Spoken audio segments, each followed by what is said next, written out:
this is my first ever Big Finish review, and you might be wondering, like, why are you starting with this audio story? Why don't you just go back to the beginning? Well, let me tell you, okay?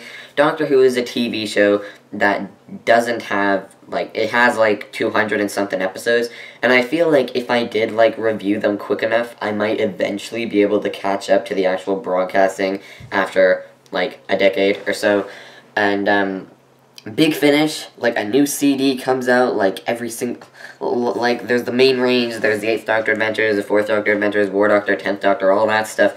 I would never, ever be able to catch up. So if I went back to the beginning and reviewed the Sirens of Time and then went up through each one, I would never be able to catch up. So I see no point in wasting my time starting from the beginning and then moving all the way up. Also, this is not going to be one of those spoilerific plot summaries sort of things. This is literally just my thoughts on the CDs. So, I don't actually have a physical CD. I just pretty much download them on my iPod. All of my Doctor Who audio CDs are on this one little thing. So, I'm not actually sure if you're going to be able to see what's on the screen, but, hang on. No, not really. It's just a big bunch of blur. Okay, so I started by just getting the missing episodes. I have Marco Polo, The Reign of Terror, The Crusade, The Celestial Toymaker, and The Wheel in Space. Then after that I decided why not move on to Big Finish. So, I was watching the He Who Moans series, and I decided to just keep up with him, so I started with the 8th Doctor. I got Storm Warning and Sword of Orion, and then I just realized that maybe I should just go all the way back to the beginning and move up from there. So then I got the Sirens of Time and Phantasmagoria, and then I just realized that, probably no point in that either. You're never going to catch up. Like, if you just started collecting Big Finish now, good luck getting the CDs. So, yeah. So then I just started getting the ones that sounded cool. So I got Queen of Time and Chimes of Midnight. Yes, I moved in the house. It's because that my camera battery is going down really fast. Especially when I record, then the battery just, like, zooms down. So now I connected it to its charger, and now I have to crouch down in order to be in the footage, but you don't care about that. So, so if you want to know my CD collection, it's Marco Polo, Reign of Terror, Celestial Toymaker, Wheel in Space, Crusade, Sirens of Time, whatever that Phantasmagoria thing was, Queen of Time, Chimes of Midnight, Storm Warning, Sword of Orion. There you go.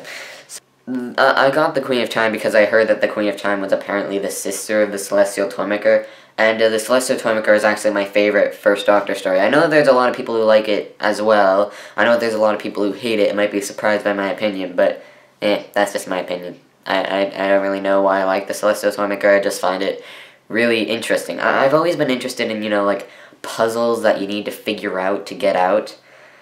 Well, like, I like those, like, escape rooms that where, like, you go in and then you sort puzzles out to try and eventually get out. I'm really interested by those, and since the Celestial Toymaker basically does the same thing, I guess that's why I like it.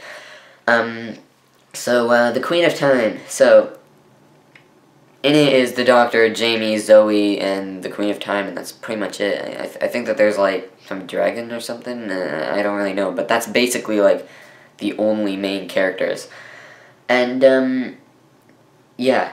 Yeah, so they land, and basically it's the Queen of Time. While the Celestial Toymaker did escape things with toys, the Queen of Time did it with time. And I found it pretty interesting. I like, the cliffhangers were pretty good, but it's like, throughout the entire story, it's just, like, climax after climax, and literally all of these climaxes could have been a cliffhanger. You're listening, and then you hear a climax, and then you don't know if it's going to be the cliffhanger or not. It's pretty much just, like, possible cliffhanger after possible cliffhanger until finally you just get to another possible cliffhanger, and it ends up being the cliffhanger. I feel like part 4 was really good. I'm not sure if other people hate this story or not. I find that sometimes, like, my opinions for stuff can get influenced by other people's opinions, so I hadn't seen a single opinion about this CD, so that I can just tell my true opinion without being influenced by anyone else. So I felt that part 4 was very good. I like, it was like Zoe was aging very rapidly, and there were these CDs that had, like, the letters F, B, S, and then Q on them, and, like, at first you're thinking, like, what do those letters mean? And then, like, throughout the next 5 minutes, they slowly realize which each CD stands for. I'm not showing any spoilers here. It's only for, like, It's only for like $12.99 download. That's why I don't get the CDs, because they're like I can get Dark Eyes for $100 or like 25, 35 bucks if I download it. So yeah, I did find it kind of, when I was listening to the end where of course the Queen of Time is defeated, the way that she's defeated and the way that she was screaming, I almost kind of felt bad for her, but then I just kind of realized she was the bad guy.